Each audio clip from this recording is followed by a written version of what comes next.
Today is 12 December 2024.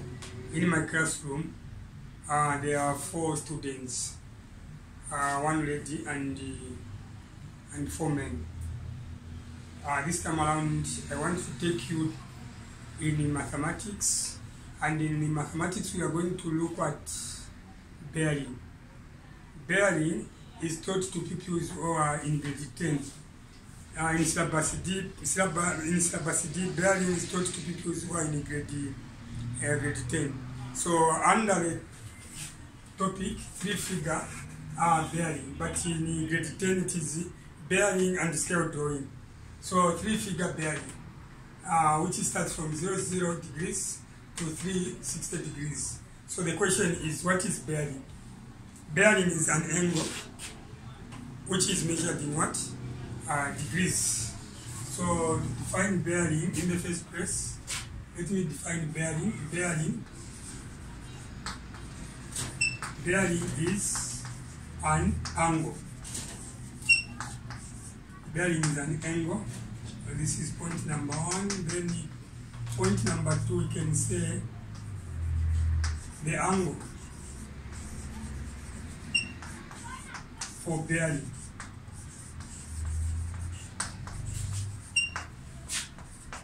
is recorded or measured. Measured or recorded in degrees by considering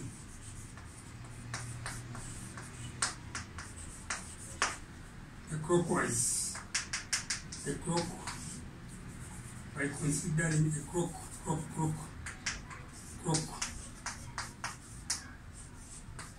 wise movement or direction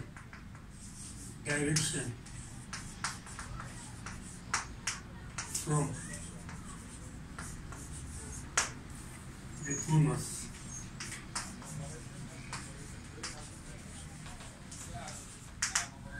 So that is mathematics language, the true north. This true north is just merely a straight line which is drawn upright, passing through some point. Later on, I'm going to demonstrate what this true north means or stands for. So, and the answers for bearing, for every angle,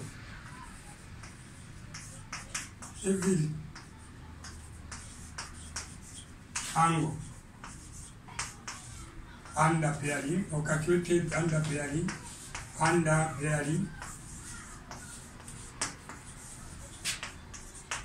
is, or instead of saying is, must have 3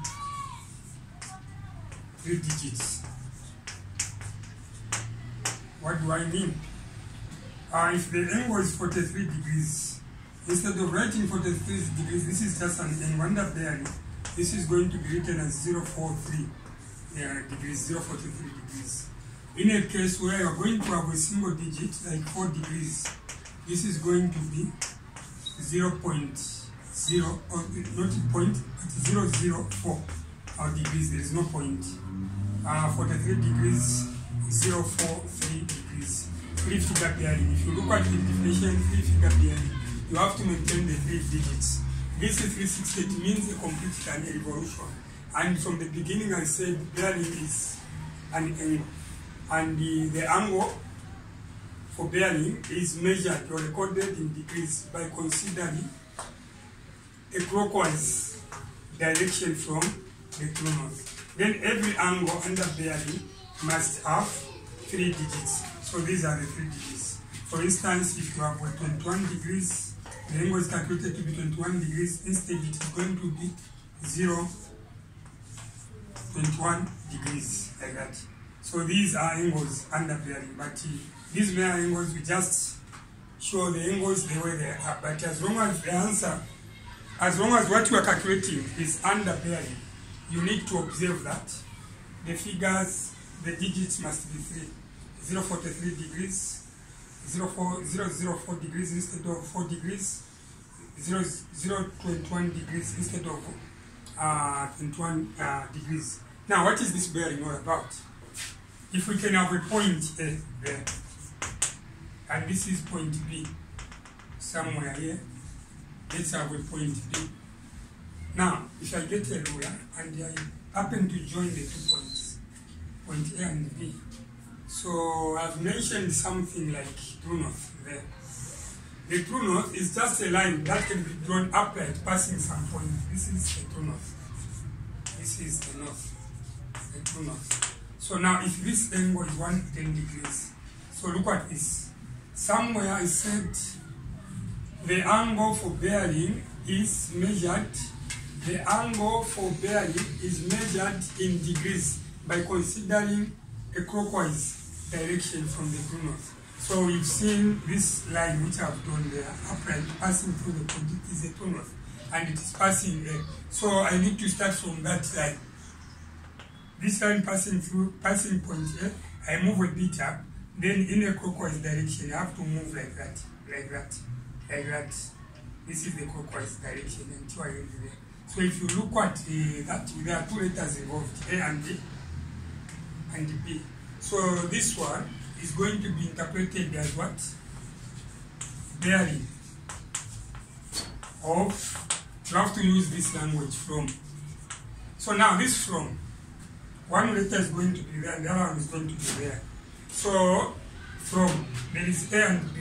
So now the true north passes where the true north passes A, and you are moving from this true north, which passes A, connecting B. So we are going to say from A, and this is B from A. The bearing of B from A is 110 degrees. So if you look at that, these are already 3 digits. Any question? Question? No questions. Okay, thank you. So now, let's have another true north elected at B.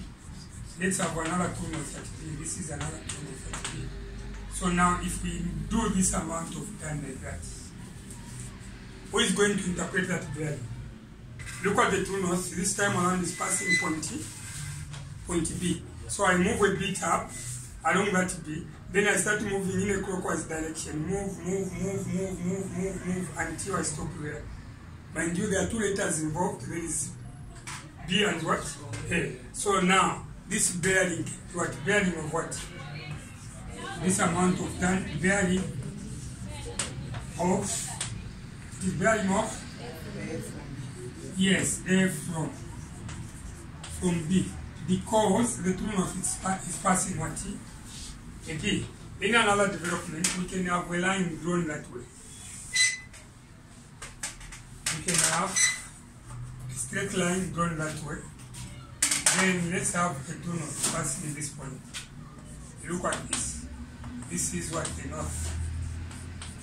So I change the letters. This is P. And at that point, we are going to have a Q. P and Q. So now, this time around, I'm going to say this is 34 degrees. It is just an angle, 34 degrees. But how do we interpret this amount of time under bearing? We can say the bearing of Q from the bearing of Q from to right where viewers can be able to see the bearing of P from, no? The bearing of Q from P. It is from P in the sense that the true north is passing P. So from P, this amount of time is what? What can be that bearing? 0.34. Yes, it is 0.34 degrees. Why is 0.34 degrees? Because we have to maintain the 3 digits. But there, in the diagram, it is just a 34 degrees. Now, because of that, this angle is under bearing, we need to maintain 3 digits. So if you, for you who are present here, if you are a kind of a person who have had the problems when it comes to bearing, this is what the right time. You are free to ask questions, and for the viewers out there, I'm going to be smart in the way I'm going to discharge the information in such a way that even by not questioning me, watching that video clip, you'll be able to understand how to handle cases pertaining bearing, angles and bearing. Mutinta, any questions? No questions, Mutinta. Mutinta, sure, no questions? You mean or no? Mutinta, no questions? Okay. I want you to make some interpretations, Mutinta. Look at this. Suppose we have a triangle like this. Then for this triangle, let's have a true north. Then we are going to say this is A, B, and C. So this is what the true north passing there. This is what the true north. So now I want to make an interpretation. Moving like that, then stopping there. What is this bearing called? It is bearing of what? Bearing of C from A. Bearing of? No, if you see, it is from C, because the true north is passing what? Point C. So now this is connecting, and it is A from C. This is what I want you to understand. That language, the way we connect the two letters. In another development, if we can have a true north passing at B, this is a true north passing point B. Another true north passing point B north. So now let's have an amount of time moving from there to there. What can be this bearing? It's bearing of what? Bearing, yes, again Mutinta, bearing of A from, very good, A from B. I'm sure you've understood, from B, because this true north is passing. In another development, we can have another one there, like this. This is another true north. Sometimes this true north is just C, instead of north N. That N shows it is true north, but let me complete it, north. So now let's move from there and we stop there. What can be this bearing? This. What can be this bearing? Yes, it is bearing of what? Of C from A. Yes, you are point A then connecting C. But if I stopped there, it were going to be bearing of B from A. I'm sure that is understood. Now, how to fix the angles? To fix the angles, you need to be introduced to types of what angles? More especially those angles formed by parallel lines. Yes. And again, you have to know the properties of angles in a triangle. 3 angles or 3 interior angles of a triangle add to what? 180. Once you bring those properties together, it is not going to be difficult to come up with a figure for the bearing of C from A. To come up with a figure of the bearing of A from what? C. All the same, to come up with a figure which is the bearing of A from B. And remember, that figure should have how many digits? 3 digits. That figure should have how many digits? 3 digits. So without wasting time, let's look at some angles formed by parallel lines. Some properties of angles formed by parallel lines.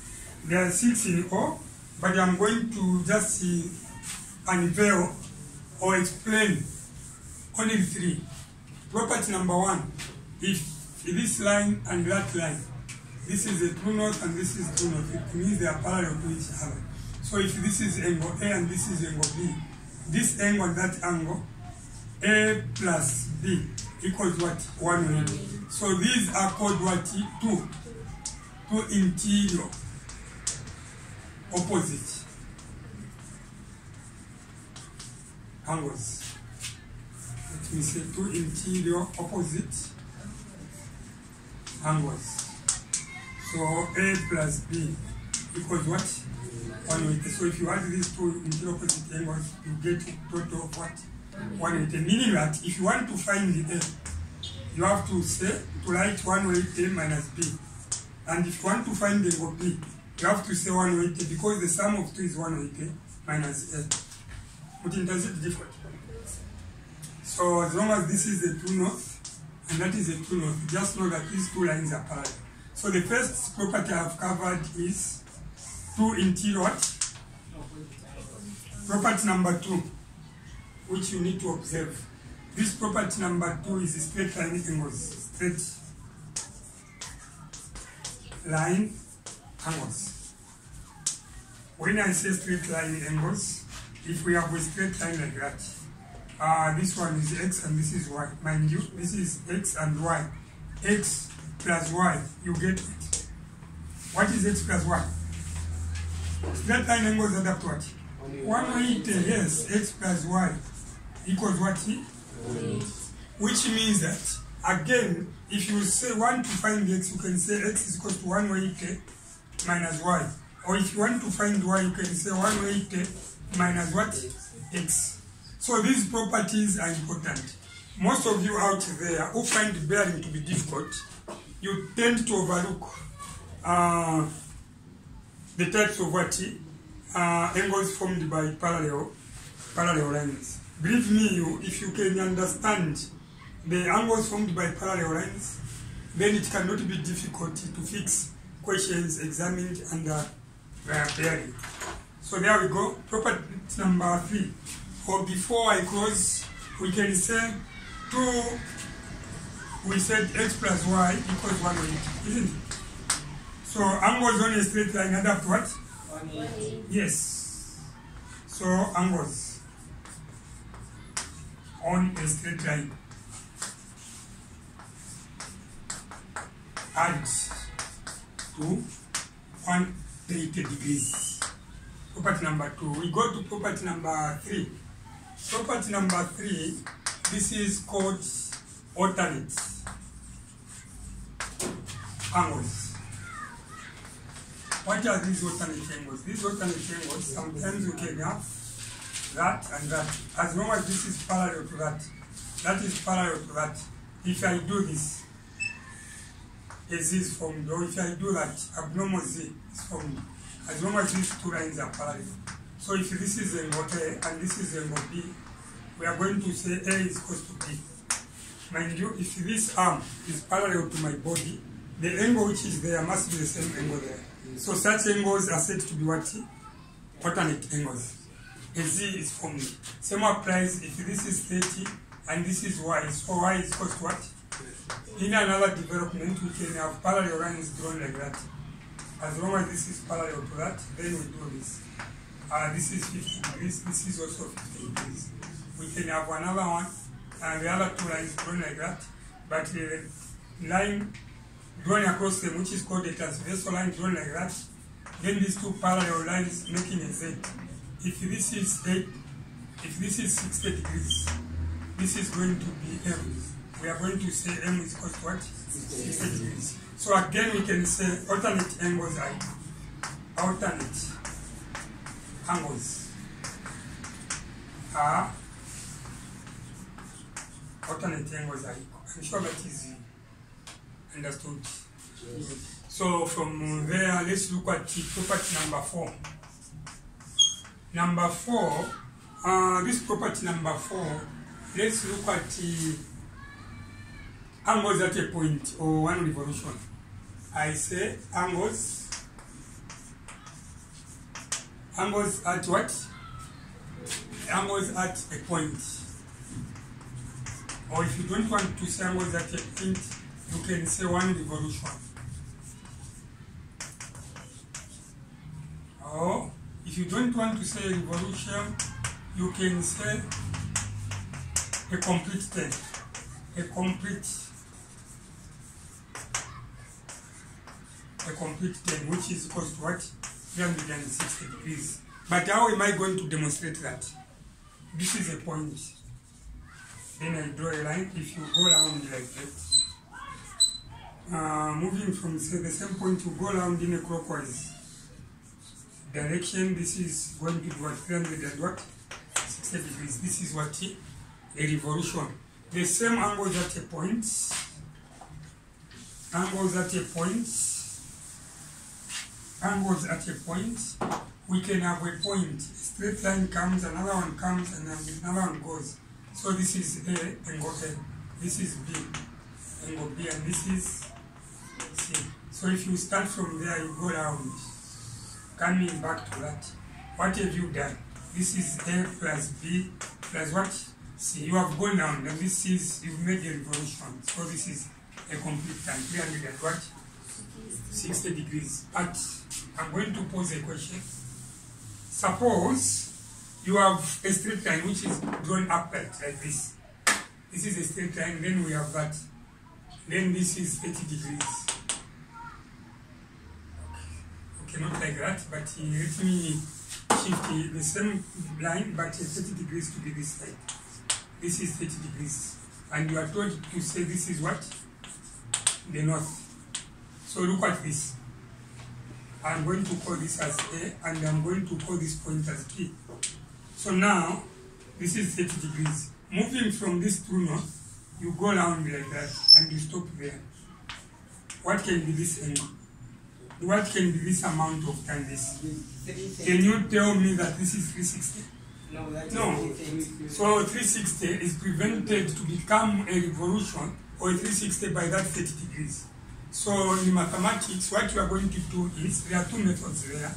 What you are going to do is, you are going to say 360 take away what? 30, and you get what? 300? Yes, 350 degrees. This is the amount of A. Then method 2, remember we have learned about straight line angles. Have you seen that this is true north? Yes. If I extend it, it is a straight line, isn't it? Mm. So moving from this point to that point, is it not 180? Yes, it is 180. But what can be this angle? Again, I have taught straight line angles at what? 180. So if this is straight, then I move, what can be this other angle? 180 minus 30, which is what? 150. Because 150 plus 30, you get 180 straight line. So now, method 2, what you are going to do to get this amount of time, that is what? You are going to say 180 Plus 150. plus 150. So we add degrees. 0 plus 0, 0. then 5 plus 8. That is 13. 31. 31, 1 plus 1 2. plus 1. So this is what? 3. But in an exam under bearing, do you know how that question is going to be framed? No. To support that. So this question under bearing, they are going to bring a question in such a way that you'll be given a true north. This is a north. I'm not sure you're able to see that.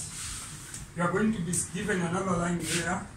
Let's assume that this is B and this is A. So now, from there, you are going to be told that this angle there is 150, this one. In the language of bearing, who is going to interpret that 150? How do we interpret the 150? We are going to say the bearing of what? Yes, of A from what? D is 150 degrees. yes, 150 degrees. Then the examiners will ask you to calculate the bearing. Calculate the bearing of the opposite. It was A from B. It is going to be B from what? A. B from A. That is what. And if you do that, you are going to score 2 marks. You know, the funny part of bearing, you can be given a true north in the question like that, passing at B. But if the question comes like the way, calculate the bearing, the way this has come, calculate the bearing of B from A. There is that from A. And at A, there is no true north. Meaning that yourself, you have to improvise the true north. So you have to come up with a true north passing A. I'm sure that is understood. True north. Then from there, you're going to relate the first true north passing B and another true north which you have drawn passing A. These two are going to become parallel lines. So according to what we've learned from the properties of angles formed by what? Parallel lines. They What? add up to 180. Yes, add up to, no, 180. these two opposite angles add up to 180. So this is it. You know where the theta comes from? Yes. 150 plus. But if you do a straight line, this is what? This is 150. 150. Again, if you want, you can use alternate angles. Those formed by Z. This is 150. I'm sure that is understood. Yes. But there I'm using a straight line. Either subtract 150 from 180 to get that. I'm sure that is understood. Yes. Now let's look at how best this question can be answered very well. B from what? From A. B from A. Where can I tackle that question from? Yeah. Okay, are we together? Bearing.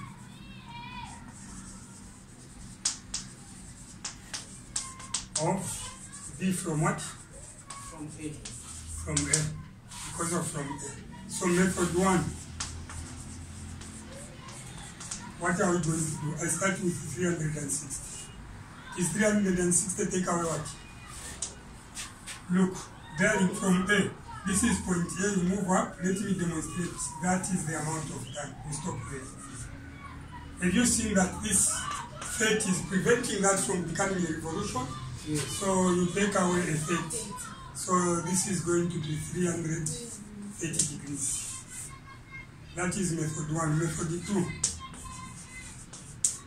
Method 2, this time around you need to do what? To do addition. So look at the straight line there. Let me demonstrate. Look at here. We have a straight line and we have a line coming from what? We have a line coming from what? From B. And this is A. Are we together? This is a true north. What I have transferred is this part. So here we have got what? 150. I'm sure that can be observed. So from there move. It's bearing of B from A. Because of from A, the true north is passing A. Start moving from the true north. Move in a clockwise direction. Like that. What can be this amount of time? If this is 150, this is what? 30. Yes, straight line angles. 30, but I'm not interested in that same 30 because this time we need to add. Moving from this line, we go in a clockwise direction back to the same line. This is 180 at that point. So it is 180 plus what? 150. Yes, 180 plus 150 degrees. So this is method 2, 180 plus 150 degrees.